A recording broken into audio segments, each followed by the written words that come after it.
The Cleveland Cavaliers have been one of the most surprising and the best stories in the league this season. Not many people expected them to be winning, let alone be a borderline playoff team. One of the biggest reasons for that is the massive leap of the franchise point guard Darius Garland. Garland this season has been incredible. The Cavs have been bombarded with injuries all season long. Garland himself has missed 13 games, but his offensive impact has constantly been there for this team from game 1, and it's something they've been struggled to match when he doesn't play. Garland multiple years ago as a rookie was labelled the worst player in the league.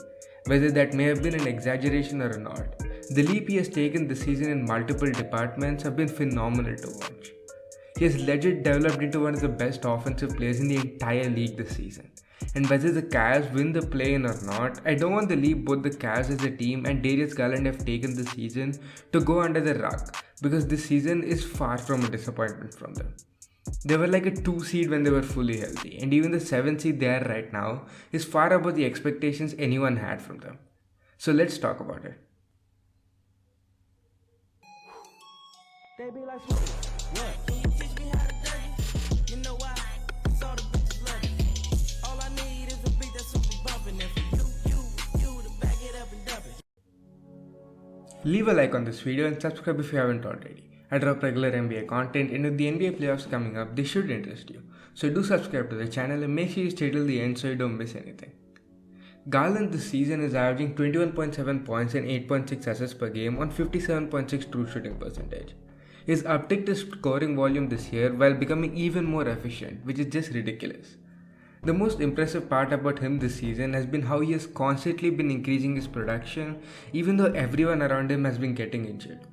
As mentioned before, the Cavs have struggled with injuries all season long. Since Sexton got injured, Garland is averaging 22.6 and 8.7. Without Rubio, he has been averaging 23.5 and 9.6. And without All-Star center Jarrett Allen, he's averaging 25 points and 9 assists. He's been doing a very good job of trying to make up for all the offensive value the team is losing while losing some of their best players. He has taken multiple strides as a player this season. His scoring and playmaking go hand in hand. His playmaking unlocks his scoring and his scoring unlocks his playmaking. Garland is averaging 25 points and 10 assists per game since the All-Star break. The multiple ways through which he can score and create advantages is actually insane. He has one of the quicker first steps in the league, being able to beat defenders and going downhill regularly with 17.5 drives per game. But what makes Garland so special is what he does after this first step. Garland is incredible at changing his direction when he gets into the paint. This combined with his shifty movements, elite ball handling and overall quickness make him one of the better downhill players in the league even though he has limitations as a finisher. He doesn't lose his dribble and continuously probes around with the ball in his hand and is pretty patient before throwing a ridiculously fast pass, a lob, or making a shot for himself. His stop and go game and control over the speed he plays at is stupid. Garland also has one of the best floaters in the league. Giving him so much space is just asking for trouble because of how incredible he is at getting a floater up quickly or manipulating defenses into thinking he's taking a floater, but in reality he's throwing a lob.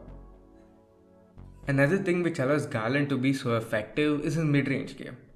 Garland is one of the most efficient mid-range scorers in the league, shooting 46.8% on all mid-range attempts, which ranks 15th out of all players attempting at least 3 mid-range shots per game.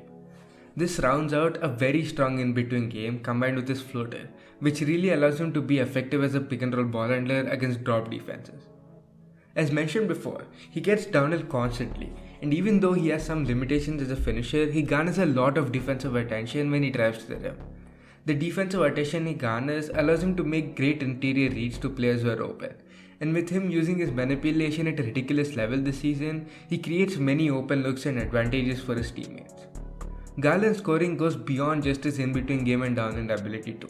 His perimeter game is just as impressive and one of the best in the league.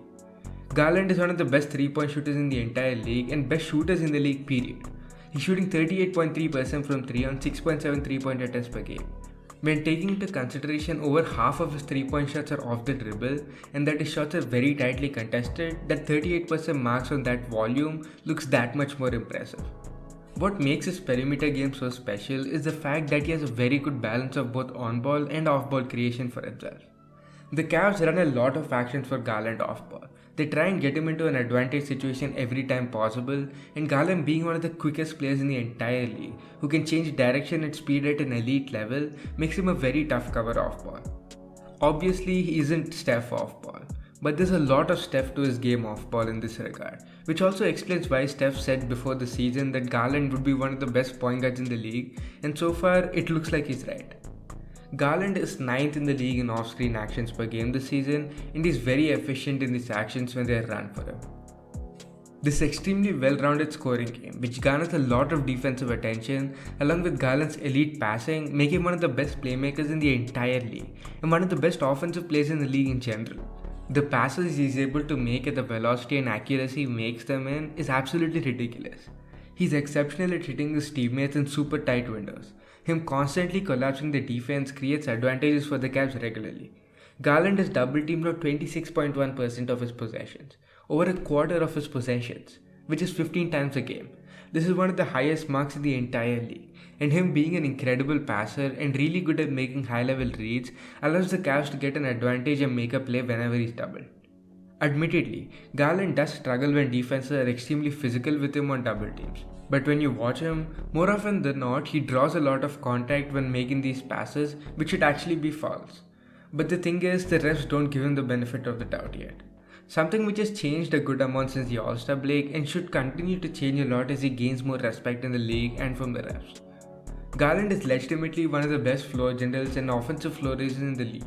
The Cavs' offense looks absolutely terrible without him, as they're 9 points worse per 100 possessions without Garland. His development as a floor general, manipulator, and pick and roll maestro have been incredibly fun to watch. Him and Allen have some of the best chemistry in the league, and with Allen taking a self-creation leap himself, this is one of the best two-man games in the entire league. Allen screens to Garland 14.5 times per game, and they average 1.09 points per possession on these actions. Garland's development as a ball faker, ball handler, and using his eyes have made him one of the best manipulators in the league. The Cavs have been struggling with injuries all year. There were extended stretches where they went without a competent secondary ball handler, which completely diminished Garland's off-ball game.